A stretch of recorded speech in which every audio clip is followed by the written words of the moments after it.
Tonight's speaker, Mitchel Orenstein, is a professor and chair of the Russian and East European Studies Department at the University of Pennsylvania. He received his PhD from Yale University, and he is a prolific writer. He is the author of 2 prize-winning books, Out of the Red, Building Capitalism and Democracy in Post-Communist Europe, and also Privatizing Pensions. Now, just before we came out tonight, we talked about some of the work he's done on Social Security. And at some point, I may ask him to come back and talk about that topic, which I know is near and dear to the hearts of some of the people in this auditorium.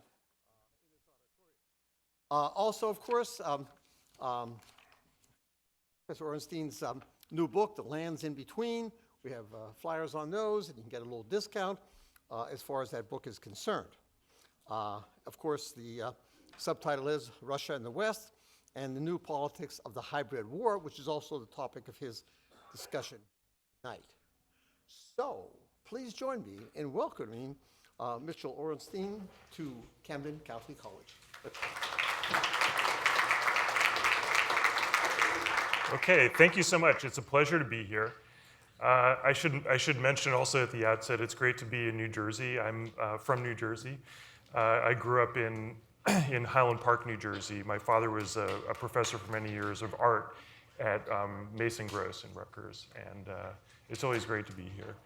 So I'm talking to you tonight about my new book, The Lands in Between, which is, in a way, it's a book about the countries that are caught in between this emerging conflict, which I'll describe, between Russia and the West. Countries that are neither part of Russia nor part of the European Union, but are sort of stuck in between. But in a way, this book is actually also more importantly about us. It's more importantly about Western politics and about how Western politics in Western countries, including the United States, is increasingly similar in a lot of ways to politics in the lands in between. In a sense, this is a book about the Ukrainianization of American politics.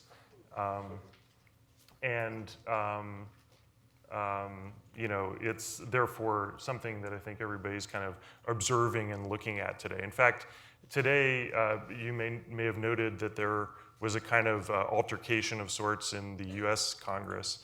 Interestingly, there was also an altercation in the Ukrainian Rada the very same day where a member of the Ukrainian Rada gave a dozen roses to a former prime minister who was speaking before the Rada, and then put him in a wrestling grip called, I think, the cradle, if I'm not mistaken, and tried to take him down, causing an altercation there.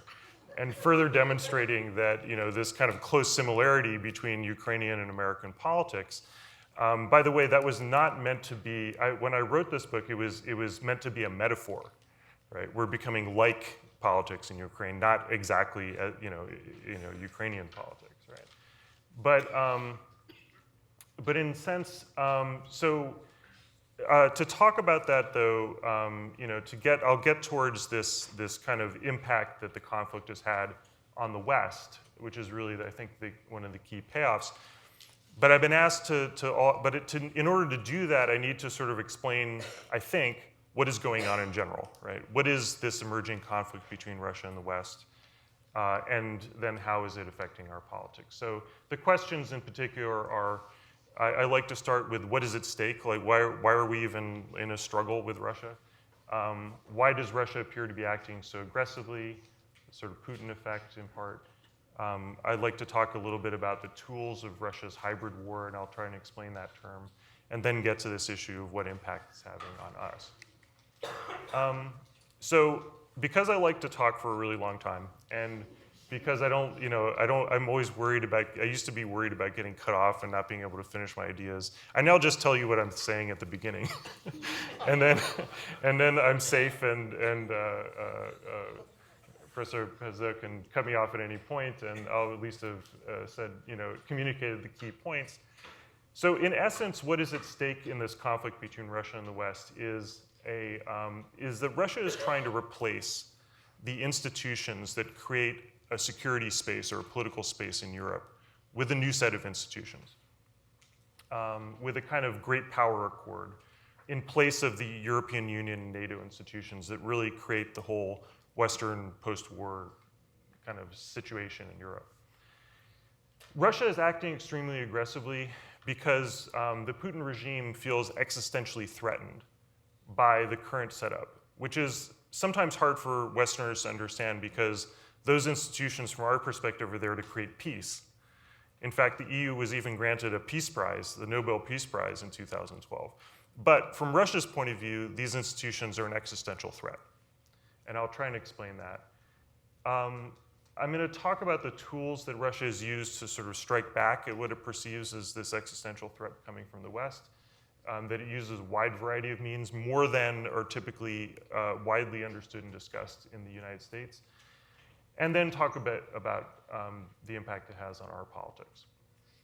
So what's at stake? I'm going to focus primarily on these different visions of Europe, different institutional setups or different ways of arranging European security. But I should also mention that there are other things. It's a kind of wide range of things that currently divides Russia from the West. One is a different sense of what would make Europe secure. But another is really different values, right? So Europe tends to have liberal values, whereas Russia's adopting more traditional values. There's different politics. We have a sort of democratic politics in the US. Russia has become increasingly authoritarian. And there's also different economic models, whereas the West generally has a kind of rules-based, law-based, sort of market-oriented economy. Russia is increasingly more of a state-dominated economy again.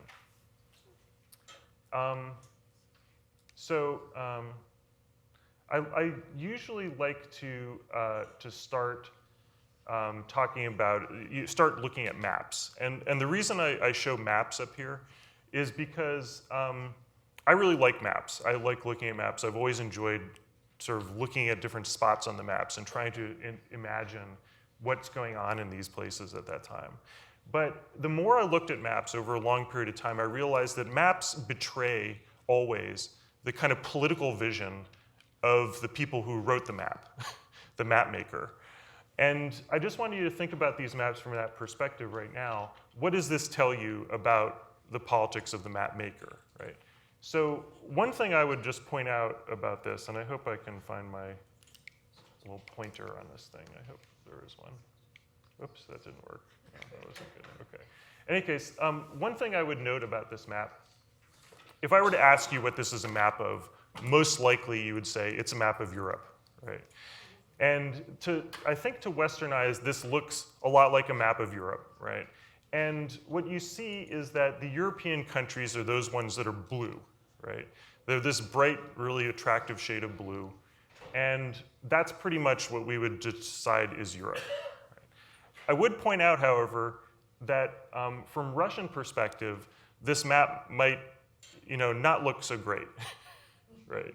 And may not look so typical, and may not look so, wonderful, in the sense that, whereas most countries in Europe are blue and jauntily colored and sort of, look like Europe, Russia is sort of relegated, along with Belarus and Ukraine, to a kind of gray zone, right? A sort of non-European, right, zone. It's a background, in a way, to Europe. And this is even more visible on this map, I think, which is actually an official map of the one of the European institutions, the European Council. And again, this is a map which shows Europe as a sort of celebration of nations, right? There's really bright colors for the different countries. Each of the ones, oh, thank you. Each of the ones gets its own little flag. Maybe I can point with this. I guess I will point that way. Okay. So, Does it work? Yeah, absolutely. So they all get their own little flags. You get, kind of their colors. And then there's this blob over here, this sort of like tan background to this European celebration of nation, and that's Russia right over there, okay? Which, by the way, conceives of itself as a European country.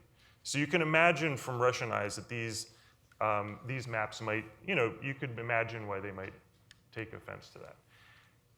This is one of my favorite maps of Europe, which is not an official map, but it shows a kind of multi-tier Europe, where these countries are kind of the West European countries that were more originally member states of the European Union.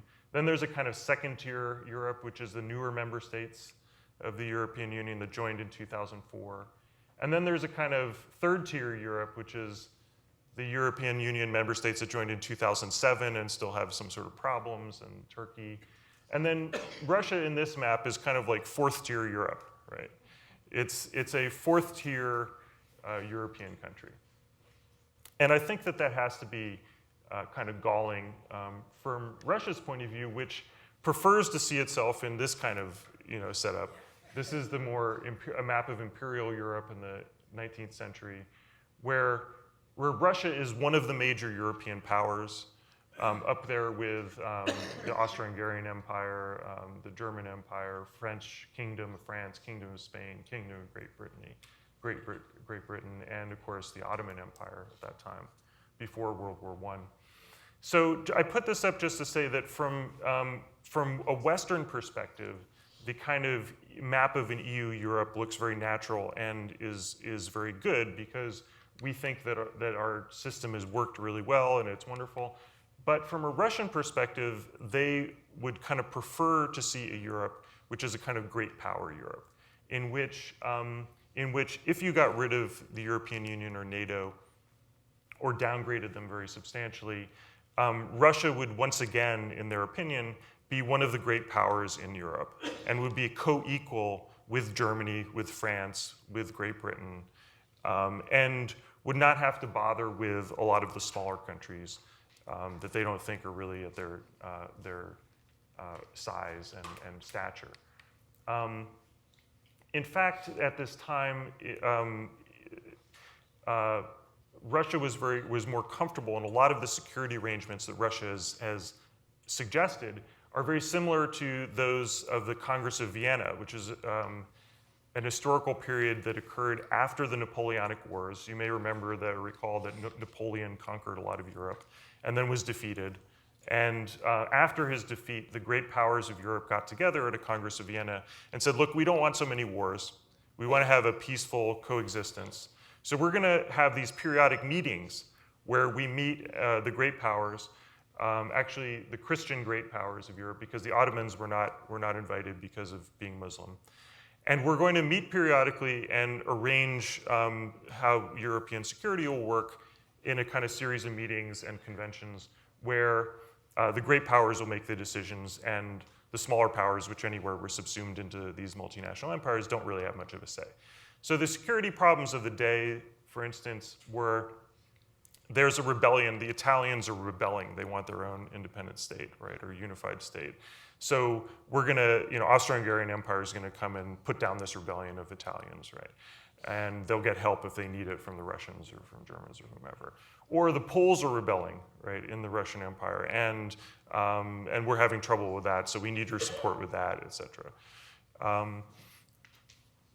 And I just want to say that the problem of this system, a lot of people are arguing today, and do argue today, that we should organize global security as well as European security according to a great power model, and that in a lot of ways it could be more stable because you wouldn't have conflict, or you could moderate conflict between the great powers. The problem is that in Europe, and from European perspective and from Western perspective, generally speaking, most people agree within Europe that this model failed catastrophically. Right? This kind of idea that the great powers could somehow manage these things to themselves. First of all, it worked for 30 years. A lot of people study it in my field in political science. But the fact is it catastrophically failed a couple times. In 1848, with the rise of democratic revolutions and the idea that nations deserve their own independence. And it also catastrophically failed at the beginning of the First World War, when all these great power agreements sort of collapsed into major conflict. And the reason that they collapsed was that they ignored the interests of the smaller powers in Europe, of which there are many, many smaller powers in Europe. I'm just going to go back to the map here. That's a lot of smaller powers in Europe, all of whom had national aspirations and didn't like being dominated by various great powers. And so in fact, all of the major wars that occurred in the 20th century in Europe were really sparked by small states, not by big states. So for instance, the First World War, what set it off was that a Serbian nationalist threw a bomb into the carriage of the Archduke Ferdinand of Austria-Hungary because he was trying to seek Serbian national independence. And that's what set off the series of alliances, that's what set off the First World War. And the Second World War, of course, was started when Poland was invaded and divided by Germany and Russia, which sparked off another series of conflict. So the brilliance, I think, of the current setup in Europe is that the institutions of security and peace in Europe today, if you think about it, they create certain advantages for the big states. They give a lot of weight to the big states. The United States has an enormous role in NATO.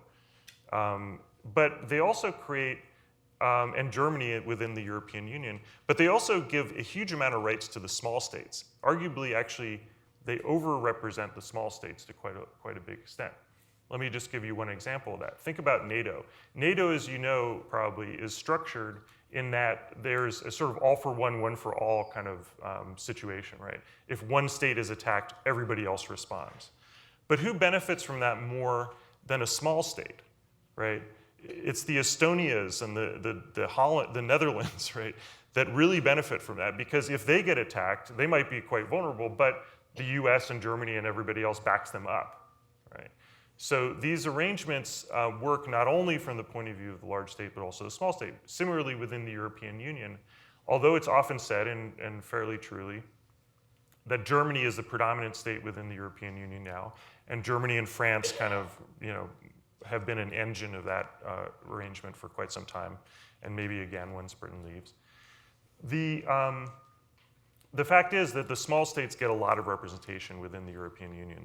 Each of them gets to appoint one of the commissioners of the European Union. That's a process which is just happening this month.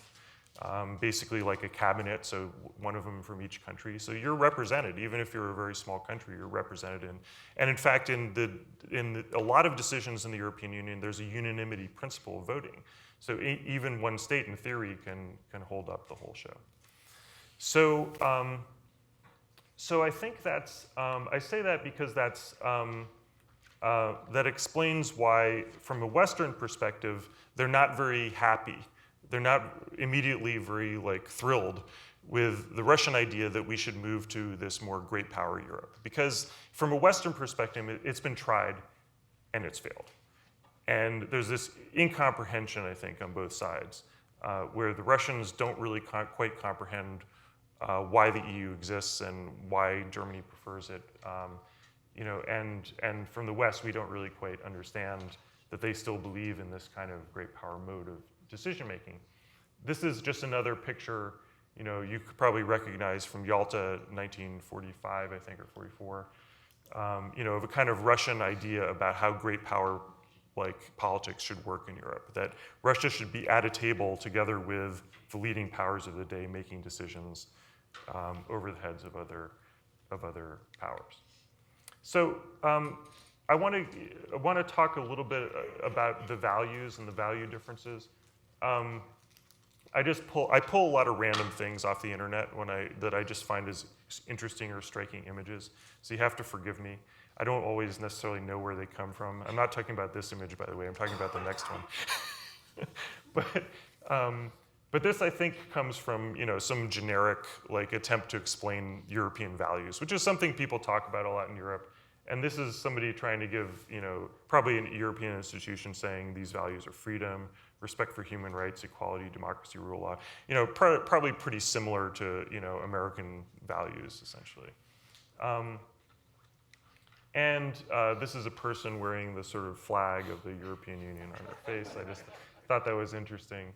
Russia has begun to really reject, for quite some time now, rejected these ideas of democracy and human rights, and has really turned more towards an official stance of sort of supporting traditional values, particularly religious values, orthodox religious values. There are various theories about how seriously Putin himself takes this or not, but it is definitely something that's happening.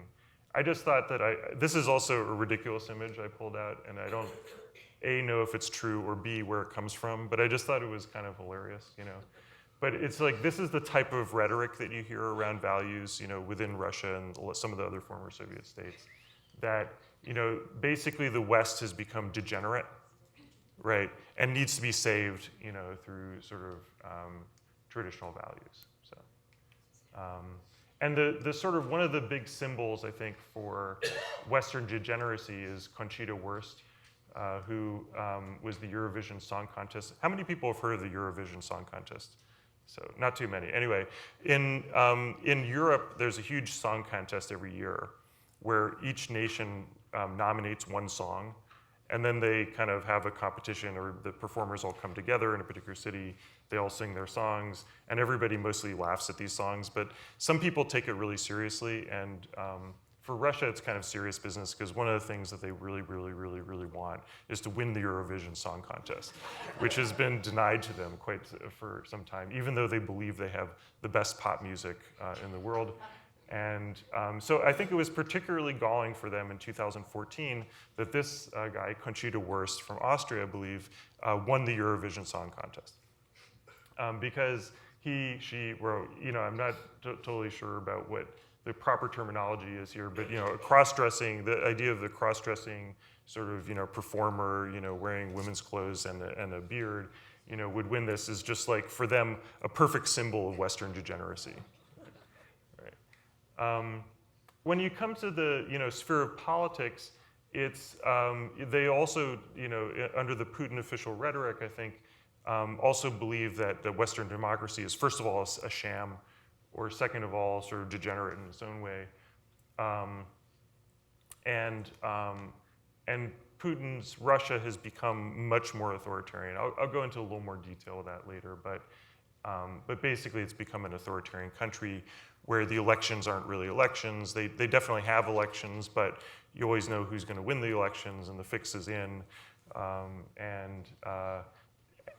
And even to the extent that, you know, candidates who are likely to possibly win an election or even compete in an election successfully are killed or harassed or intimidated or have acid thrown at them or poisoned by dioxin, or, you know, a whole lot of other things that can happen to you. One thing that is also less well known is that as I mentioned, the economy is pretty different in Russia. Russia's economy is, first of all, heavily dependent on natural resource extraction. Oil and gas make up about 50% of their exports.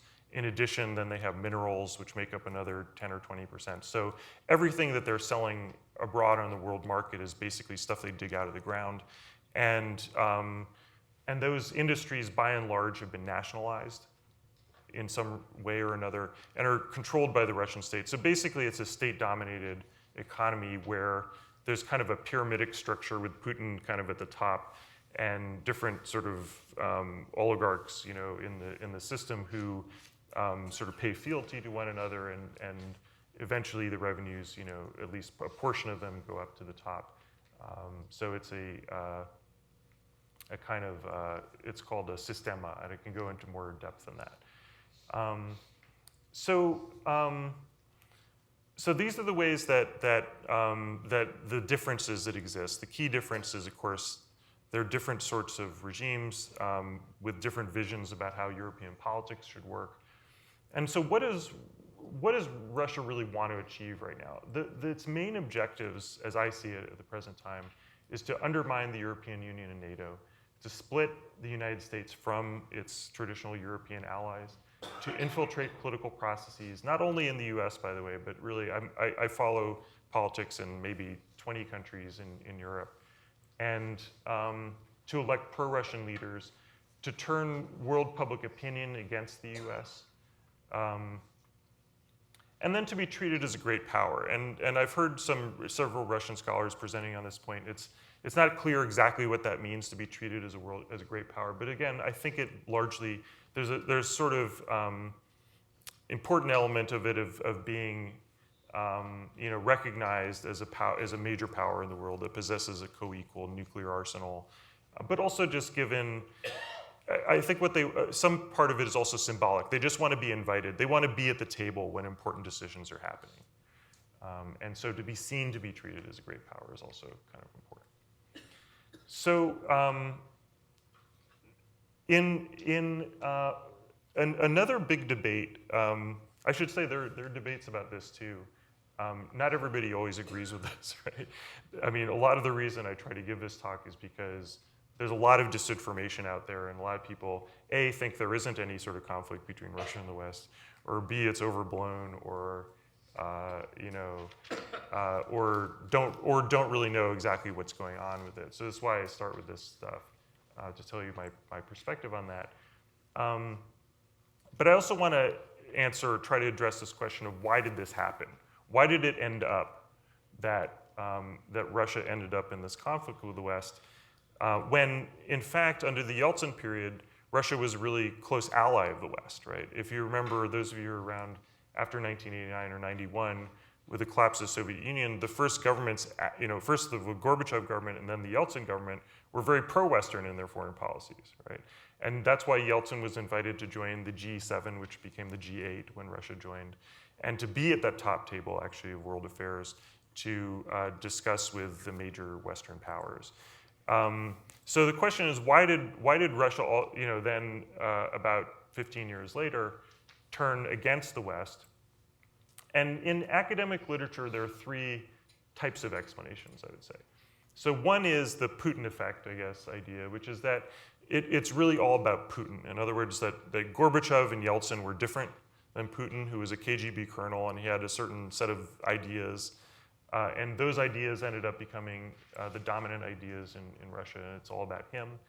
The second set of ideas, the second set of theories is that this has more to do with like deeper historical patterns of Russia. And I know some of you in this series have seen other of the talks which go into the history of other leaders. And so you may be interested in Russian history and have learned something about it. But the fact is that throughout its history, Russia has always seen itself as opposed, or has very often seen itself as opposed and threatened in some way by the West. And yet sort of part of the West also to some extent. And has this kind of bifurcated relationship with the West in terms of, that's often respected as the difference between Westernizers like Peter the Great or Catherine the Great, and then Slavophiles who want to, who see Russia as a separate civilization. And the latter group has tended to dominate most of the period, most of the time. So people tend to say, well, this isn't very unusual for Russian history, this is kind of typical, so you don't really need to go into great detail about Putin. It's not just Putin, it's been Ivan the Terrible was there the same way, and it's just a deeper issue about Russia's relationship with the West. And then others, like my colleague John Mearsheimer from the University of Chicago, argue that Russia was sort of pushed by the West, that it's sort of our fault that Russia is behaving this way, that by virtue of the end of the Cold War and NATO expansion and EU expansion, as Russia sort of gave up territories in Europe, they sort of got incorporated into the Western security structures, and that ended up making Russia sort of nervous and anxious and pushed them into a situation where they had to react by taking an anti-Western stance. So I want to say that that all of these ideas are valid to some extent. I think that that you can look at the literature, the vast literature that's emerged on these issues, and they make a lot of good points. However, my view is more of the former camp. I'm in the sort of the Putin Effect sort of area here. Obviously there has been a history to it, and Russia very often will take an oppositional stance towards the West. It's certainly true that certain things that the West did may have been perceived in Russia badly. But I think to really understand why Russia this time has done the things that it's doing, you have to look at Putin and the type of regime that he's created. And so I'll try to define what I see as the Putin effect. So when he came to power in 1999, at the end of the Yeltsin era and in the new millennium. And he's basically been in power, by the way, since then. So he's the longest serving leader of Russia since Stalin at this point. He had an interregnum in 2008 to 2012, where because of the Russian constitution, he moved to the prime minister's seat, and then he moved back in 2012 to the president's seat. But essentially, it's been the Putin regime all throughout this entire period since 2000. Well, about 20 years now, and going. And we don't know, is he going to change the Constitution again, which he has already, to make his president's term longer? But in any case, we're going to see about that. So what has he done? One thing is that Putin was responsible for re-centralizing the Russian state. It had become quite decentralized under Yeltsin and arguably falling apart. And he took a number of reforms to re-centralize power in Moscow, to subordinate the oligarchs in particular. So Russia and Ukraine, as you may know, have these highly politically connected business leaders who have, or a lot of them are billionaires. And under the Yeltsin period, they had kind of run their own shows and gone their own ways, and in fact were more powerful than the central state. And Putin sort of switched that around and made sure that the oligarchs worked for him. And those that didn't want to work for him are now in exile in London or dead. Of course, engineering this split with the West, which people argue about when this happened. Some people think it happened immediately in 2000. Other people think that it happened, I think it happened certainly by 2006 or 2007, where he sort of led Russia in an anti-Western direction.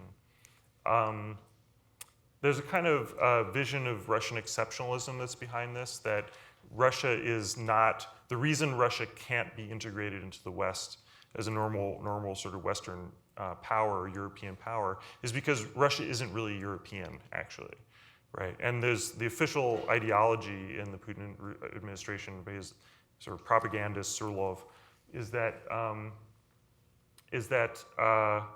Russia is a kind of mixed breed kind of idea, right? That it's a mix of European civilization and Asian civilization, particularly because of the Mongol invasion of the 1200s and the fact that Russia then was always fighting wars in Asia, that its political culture and its people ended up being sort of in between Europe and Asia, and therefore not quite European, and sort of exceptional and Eurasianist in their view. There's also a cult of victimization, I think, that goes along with the Putin ideology, which is that Russia is always the victim, right? So in this country, we tend to see Russia as an aggressor, and I have been accused of sort of furthering that perspective, which I do. But at the same time, from Russia's perspective, they were the big victim of the Second World War. Russia lost 20 million people in the Second World War. It was invaded, from their view, by Napoleon. It was invaded by Hitler. It suffered more than anywhere else. And therefore, it has the right to do a lot of things which people aren't happy with, right, essentially. So this cult of victimization, enables it to sort of undertake actions which other people see as aggressive. Trying to retain the great power stratus. An important part of the Putin regime is the rise of what are called the Siloviki. So Putin, more than any other leader, even than Stalin, I think, has promoted people to political positions of power who came out of the security forces. So he himself was a KGB colonel. Many people in the top echelons of Russian government are KGB people. If they're not, they tend to be army people and border guard people and interior ministry people. So it's a very it's like a whole government run by the intelligence services, essentially, which helps to explain some of the things I'm going to talk about later about how they're sort of pursuing the things that they pursue. A big PR machine. I should mention that a lot of I teach from time to time, I teach students who've been trained in Russia and then they come to Penn. And in the past years, in the last few years, it's like they really have adopted this really crazy worldview, right, that's on their TV set all the time, which is telling them, Russians are told every single day that the West is coming to get them and is out to get them. So this is one of the big gaps in understanding, I think, between Russia and the West, because in the West, broadly speaking, people don't really think about Russia that much. Okay, this last 6 months or year accepted, but I mean, generally speaking, people ignore international affairs as much as possible, don't really have that much of a sense of what's going on in Russia, and really don't perceive Russia to be acting hostilely necessarily towards the US all the time. But in Russia, the Putin regime has really made sure that everybody knows that the West is out to get you, and is coming to get you, and all the things are happening are sort of Western incursions essentially. It's kind of remarkable. I mentioned these other points, but I'd come to the bottom line, which is that in a lot of respects, the Putin administration, to my mind, is kind of like a retread of the Soviet Union, right? It's a retread in a number of different aspects. It's a retread in the sense that it's positing that there's a hostile enemy out there, and we need to have fortified barriers against this hostile enemy in the West, right? It's preconditioned on this idea that we have to convince all our people that there's a hostile enemy out there, right? And we need to therefore invest a lot in propaganda. It's similar in terms of trying to really expand its influence, Russia's influence in the former republics of the Soviet Union. So in a lot of ways, the sort of game plan, the emphasis on hydrocarbons, the emphasis on natural resources, these are all similar sort of themes that you could see to the Soviet period. But maybe even a better analogy is again with the Tsarist period as well. So that's just a whole summary of what is going on. How much time do I have left? Oh, you have time. 20 so minutes or more. Okay, so the other thing, another issue where I think the West misperceives Russia is that it's hard for people in the West to understand why Russia sees us as an existential threat, right? Generally speaking, we don't really perceive Russia as an existential threat. And yet they do. And I think one reason is that when the European Union or the US supports democratization in countries, we tend to think of that as like, that's really a good thing we're doing. We're trying to improve their governance, right, and make things better for people. From Russia's point of view, from Putin's point of view, that's actually potentially an existential threat to him. In other words, the only way that he would likely get kicked out of power is through a democratic revolution. If anybody organized a democratic protest, like that's the number one threat to his regime right there, okay? So that's one thing. Secondly, the economic reforms that the West has promoted, not only in Russia, but also say in Ukraine or other countries that are close to Russia, create a type of economy which is so different from what they have in Russia that it becomes very difficult for Russians to operate in that economy in the way that they're accustomed or the way that they want. And so that is kind of a threat, I think began to be perceived as a threat to the mode of doing business that you could see as being potentially existential. Then, of course, the liberal values thing, maybe all the rhetoric that they have about this is overblown, but to an extent what they're saying is that if we let Western ideas come into our country, it's going to ruin us, right, and ruin our country and ruin our civilization, right? So that's also perceived or painted in a sort of existential threat type of framework. And as I mentioned from the beginning, Russia feels marginalized and sort of insecure in a NATO, EU, Europe. If you think about it, the way they look at it is that there's a European security structure where they should have a rightful role, and yet they've been relegated to like fourth tier status, within this. And there's no way that they're ever going to really join NATO. There's no way that they're ever going to really join the EU. So therefore, they're sort of blocked out of Europe, which is a position they don't really want to be in, and is potentially threatening to them.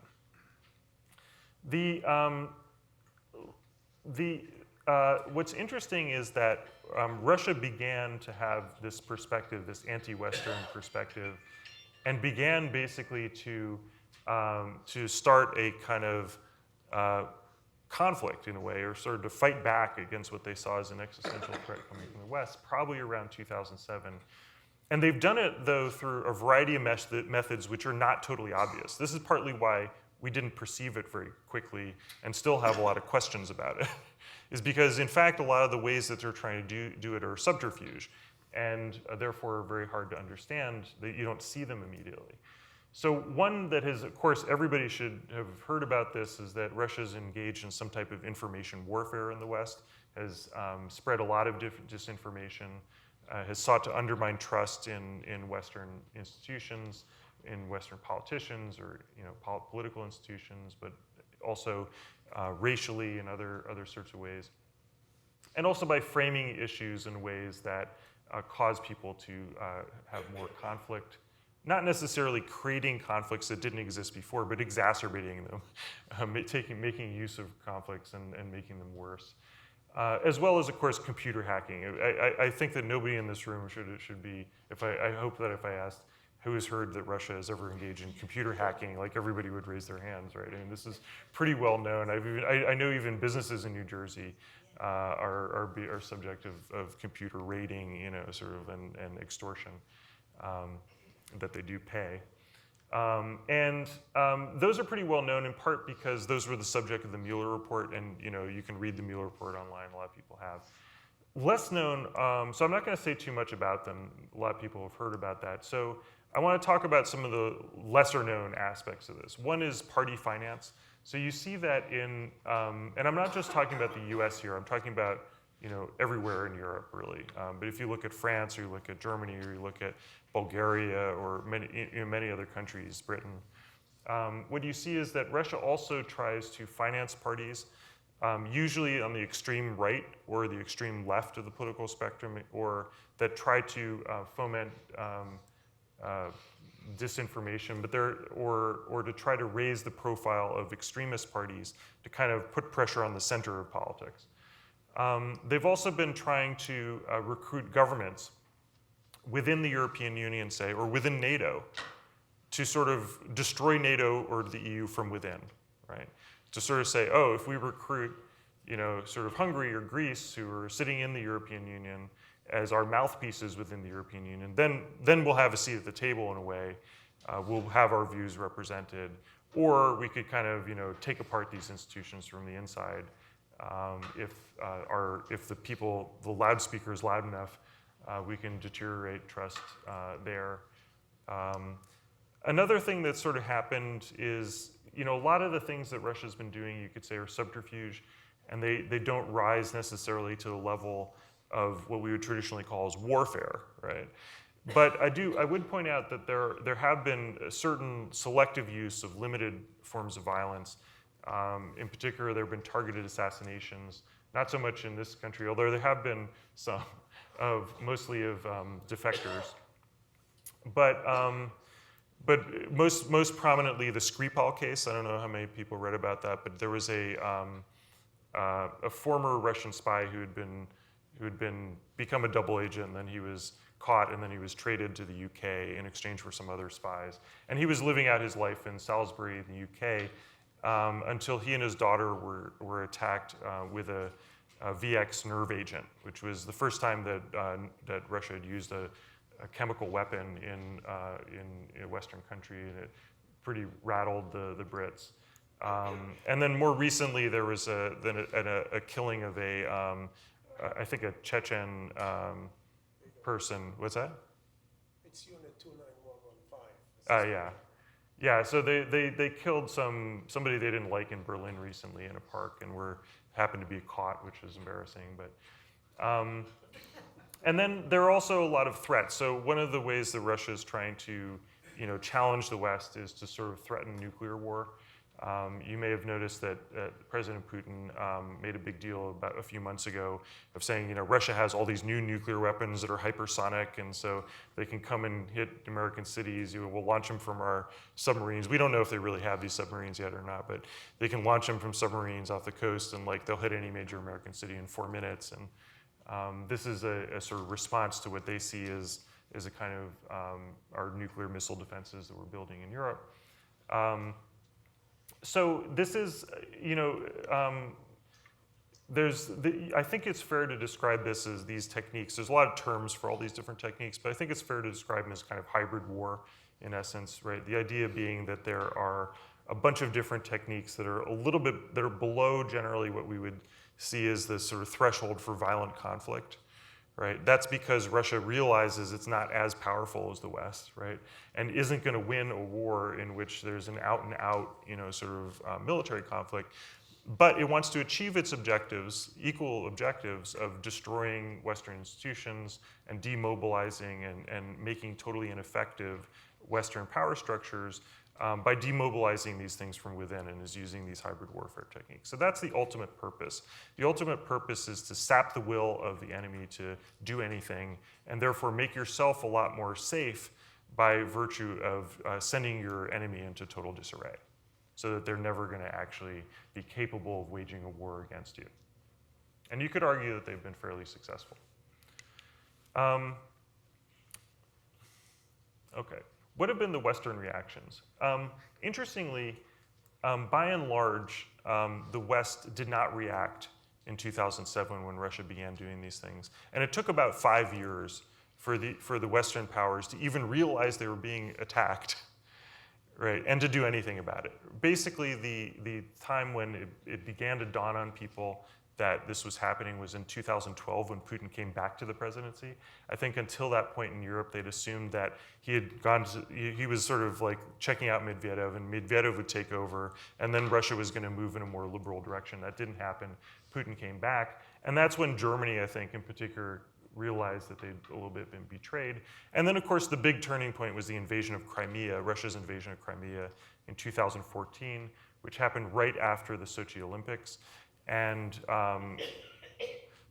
that was a moment where I think throughout the West, people realized, okay, something's changed in Russia. They're now invading sovereign nation states and taking territories. This is something that hadn't really happened in Europe since the Second World War. And okay, we have to take a look at that. And the big response in the West was essentially economic sanctions. So what the United States, and together with the EU initially, under Barack Obama, they did these sanctions together with the European Union. Under Trump, they've also had sanctions, but they've tended to be just the US sanctions.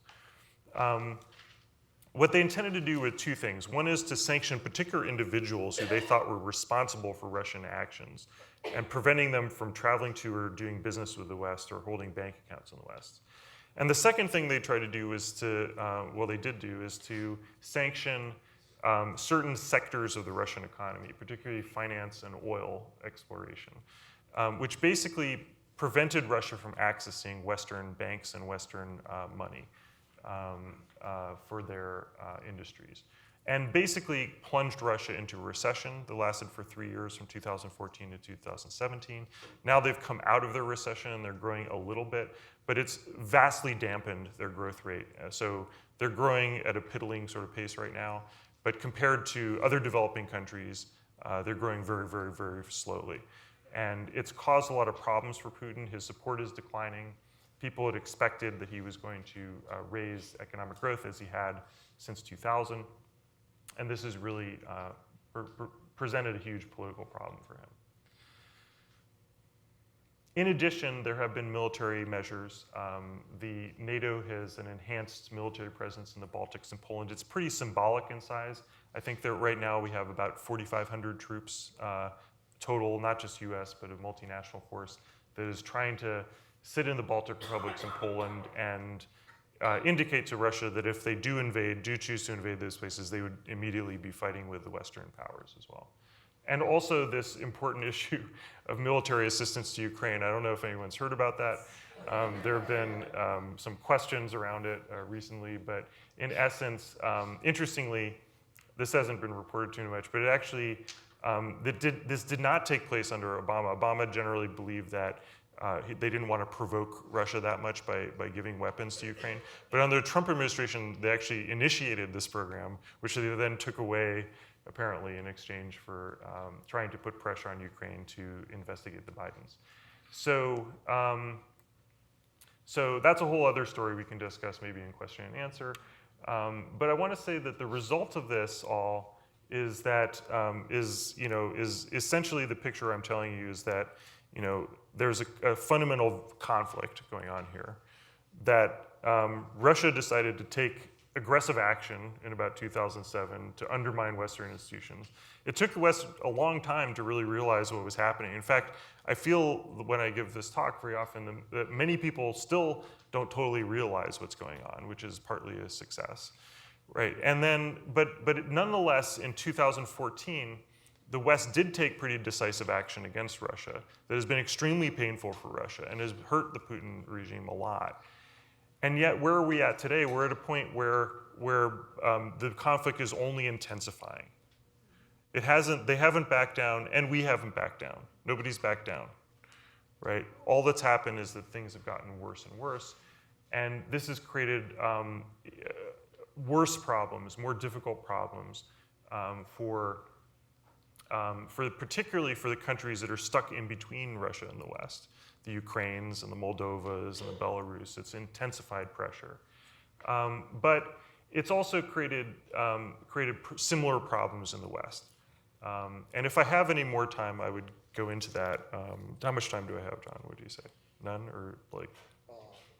About 10 minutes. 10 minutes? Okay, that's perfect, yeah. So I'll just give you an outline of this. I mean, the outline of this argument is that what has happened is that, is two things. Is as countries get caught in between this conflict, like a Ukraine, which is really caught in between, they end up with a politics which is, on the one hand, extremely polarized, right? So if you think about it, if somebody invades you, right, tensions flare, right? You're angry or sympathetic, right? So for instance, if you're a pro-Russian person in Ukraine, right, and your neighbor who's pro-Ukrainian, right, is sending their kid to fight in this conflict and then getting killed, and then they see that you're sending like a food package to, you know, somebody who's on the pro-Russian side, they think you're a traitor. You know, they think you killed their kid. You know, not good. So you have this this difficult situation where these countries increasingly feel like they're in a kind of what's called a civilizational choice. Sometimes this is a phrase that's used in this region, where these countries are in a position where they have to decide, are they going to be part of the West, or are they going to be part of Russia, or some sort of new Soviet Union? And these differences, as I've discussed, are so great that it's almost like choosing to be in a totally different civilization. And in that circumstance, you can imagine people tend to polarize. So each election in these countries is fought over, are we pro-European or are we pro-Russian? That's the first thing every party needs to say about itself. That's the first thing voters think about when they go to the poll, is they think, who should I vote for? The pro-Russian person who's going to take us to Europe, the person who's going to take us back to Russia. So that polarizes politics. But the paradoxical thing that happens in these countries, and this is, I guess, the key argument I make in the book, is that in that kind of circumstance, what you find strangely is that the people who rise to the peak of power in these societies are often people who don't make a choice, or rather who choose to be on both sides of the conflict, right? Because what you find is that when you have two big powers on your borders that are willing to finance you for loyalty, pay for your loyalty, the person axiomatically is going to be the richest person in the country, is going to be the one who takes money from both sides. And that sounds like a crazy idea, right? Because in the United States, every Sunday, I think a lot of people sit around their house and root for like a football team, you know? And usually you root for one team or the other team. You don't root for both teams, you know? It's unusual. But a lot of the leading politicians in this part of the world actually go for both. And what I would argue is that the winning strategy in these divided societies is a politics not of principle, but a politics of flexibility, right? And the politicians at the top, the pinnacle power in these societies, find really amazing strategies, which I'll hopefully describe very briefly, to sort of be on both sides at the same time. I'm going to skip Zelensky because he's complicated, but I'm going to go for Viktor Orban. So in Hungary, many of you may have heard about. He's the authoritarian now leader of Hungary. He's within the European Union and wants to stay within the European Union, but he also has a very good relationship with Putin, right? And what he discovered is that that as a member of the EU, as he made more and more deals with Putin, he asked for, negotiated a Russian nuclear power plant to be built in his country with lots of kickbacks, most likely, or a Russian gas pipeline where he's going to distribute a lot of the gas out of Hungary. That the more he made deals with Putin and the more he cozied up with the Russian leader, the more valuable he also became from the European Union, right? Because the European Union then felt, oh, he might defect, so we need to pay him more to keep him on side, or we need to excuse all his undemocratic behavior, which they currently do, because he might otherwise jump ship. And that would be very damaging for the European Union. So that just gives you an idea of kind of some of the cunning maybe dangerous, but sort of cunning strategies that people could use that really do work. And people now openly argue this within the European Union, that we have to let him do what he's doing. This is my favorite figure, Vladimir Plahotniuc. He had a great strategy, I thought, in Moldova. Basically, this was a guy who was a very bad oligarch himself. This is a guy who probably got his start in criminal organization and made his money in various illicit businesses, and then bought into certain official businesses and ended up running some of the major television stations in Moldova and becoming a leading politician, leading oligarch in the country, the kingpin of Moldova. And what he figured out was that, that he was going to reposition himself as the biggest pro-EU, pro-Western politician in Moldova. He bought a whole political party from among the parliament that voted in favor of EU legislation. At the same time, realized that, that the West would only accept somebody with such a bad background as him to be the leading pro-EU politician if there was a really big Russia threat. And therefore, he also had an interest in supporting the biggest pro-Russia party in the country, right? And made deals with them, including a deal that, that came before this election that boosted his share in the parliament, that he changed the electoral law together with the socialists. And at the same time, in his business interests, has a lot of Western-oriented businesses, but also he's decrying Russian influence in the country at the same time that he owns the 2 TV channels that broadcast all the Russian propaganda in the country. So he literally cannot lose. My favorite thing about this guy was that he actually introduced a law to ban Russian broadcasting in the country when he was the only guy who was broadcasting the Russian propaganda. And that was simply because I think he felt that, if he weren't going to do it, so nobody should be able to do it. Anyway, unfortunately for him, Russia caught on to this idea and basically ordered the pro-Russia party no longer to have anything to do with him. He was unable to form a government after the last election. Now he's in exile in Miami. So it shows that the strategy of being, playing both sides sometimes can, bite you, but bite back. But anyway, this is what people do. So I think that that this perspective, if you look at the politics of these countries in between, it actually gives you kind of interesting perspective on what's happening in politics in the West, where you also see this kind of pattern emerging of leaders who aren't really clearly on one side or the other, right? And I'll just get to, in this country, I have some quotes up here, but in this country, I'll just get to the topic everybody's on everybody's mind of President Trump. What's interesting about President Trump, from my perspective, is that he's often charged with being sort of a Russian agent, right? Having a very close relationship with Russia. At the same time, if you think about it, this Ukraine scandal shows is that he's willing to sell Javelin missiles to Ukraine to fight Russia, as long as they give him some sort of help for his campaign, right? So he would be happy being, taking money, I suspect, from Putin. He'd be happy taking money or information from his opponent in an actual war where they're actually fighting, where these missiles are likely to be used, right? Same sort of thing, right? Where you have leaders who are, for all the times that, that people accuse, I think rightly, Trump of being connected with Russian politicians, he would often say, which was also true, that I've been tougher on Russia than any other president. And that was also true, actually, in a lot of respects, that the sanctions went up, et cetera.